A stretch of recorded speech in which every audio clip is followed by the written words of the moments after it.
Selamat pagi anak-anak. Pagi ini kita bertemu dalam pembelajaran tema 7 subtema 3 PP3 untuk kelas 6. Adapun tujuan pembelajaran kita yaitu yang pertama, kalian mampu menyusun teks pidato. Lalu kalian dapat mengidentifikasi nilai-nilai Pancasila yang diterapkan oleh anggota koperasi. Dan yang terakhir, kalian mampu menuliskan informasi tentang bentuk-bentuk kerjasama dalam bidang pendidikan antar anggota ASEAN. Mari anak-anakku, kita memasuki pembelajaran kali ini. Bergotong royong menandakan bahwa kita saling membutuhkan dan bukan makhluk yang paling sempurna. Siapkah kamu menjadi pemimpin yang dapat menghargai sesama? Nah, anak-anak, kalian dapat merancang sebuah teks pidato tentang koperasi, yaitu sejahtera bersama koperasi. Mungkin ibu di sini memiliki sebuah teks pidato tentang koperasi. Di sini ibu akan membacakan pidato tentang koperasi berikut.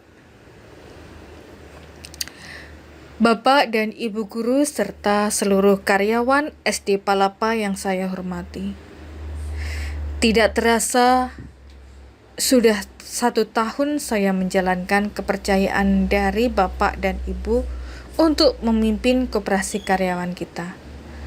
Sudah beberapa tahun kita bersama-sama merasakan manfaat organisasi kecil kita ini. Perlu kita ingat kembali bahwa tujuan mendirikan koperasi bukan untuk mencari keuntungan.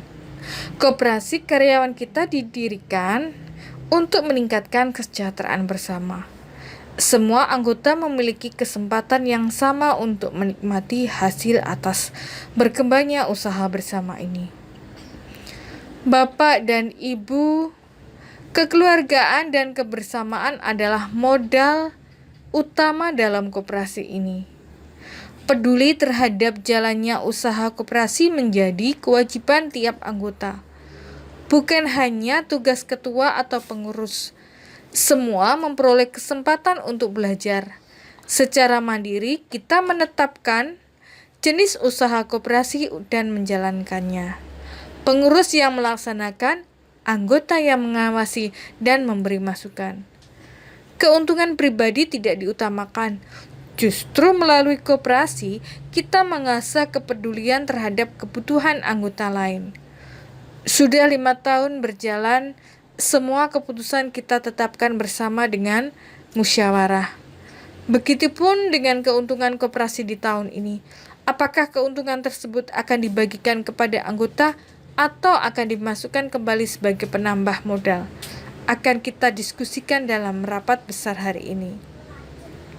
Bapak dan Ibu, rapat besar koperasi tidak hanya untuk anggota, namun terbuka untuk semua. Justru saya ingin semua keluarga besar SD Palapa menyaksikan proses musyawarah ini.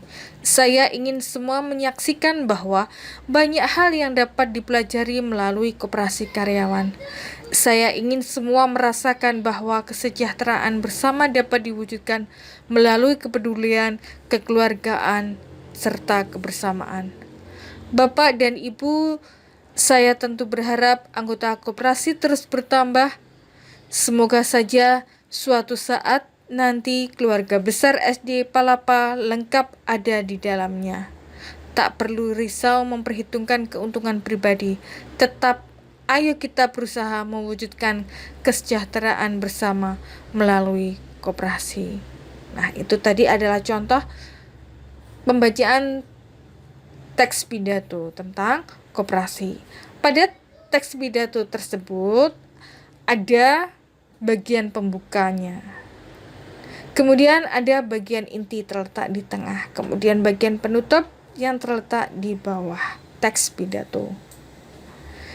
Dari teks pidato itu kita dapat mengetahui bahwa tentang koperasi yang pertama yaitu modal utama koperasi adalah kekeluargaan dan kebersamaan. Lalu tujuannya untuk menyejahterakan anggotanya. Anggota koperasi memiliki kesempatan yang sama untuk menikmati hasil koperasi. Sedangkan nilai-nilai Pancasila yang diterapkan oleh anggota koperasi yaitu yang pertama, mengakui persamaan derajat, hak, kewajiban setiap manusia tanpa membeda-bedakan suku, keturunan, agama, kepercayaan, jenis kelamin, kedudukan sosial, dan warna kulit. Hal itu sesuai dengan pengamalan sila kedua. Kemudian mengembangkan sikap saling tenggang rasa. Itu sesuai dengan sila kedua juga. Lalu mengembangkan persatuan Indonesia. Terdapat pada sila ketiga. Lalu memajukan persatuan dan kesatuan bangsa. Itu juga sila ketiga. Pada sila keempat, dalam koperasi kita mengutamakan musyawarah untuk mengambil keputusan. Di dalamnya juga tidak memaksakan kehendak. Lalu musyawarah untuk mencapai mufakat diliputi oleh semangat kekeluargaan. Itu contoh penerapan sila keempat. Sedangkan penerapan sila kelima yaitu mengembangkan perbuatan luhur yang mencerminkan sikap dan suasana kekeluargaan dan gotong royong. Nah, anak-anak, itu tadi adalah nilai-nilai yang diterapkan oleh para anggota koperasi. Selanjutnya, perhatikan gambar di bawah ini. Kedua gambar itu merupakan bagian dari kampus perguruan tinggi yang berada di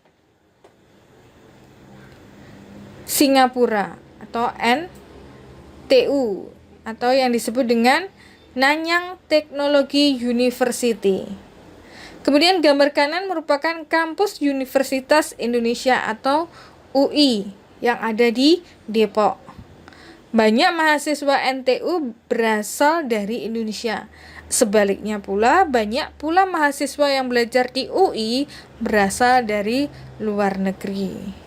Nah, anak-anak, itu adalah salah satu contoh bentuk kerjasama dalam bidang pendidikan di ASEAN.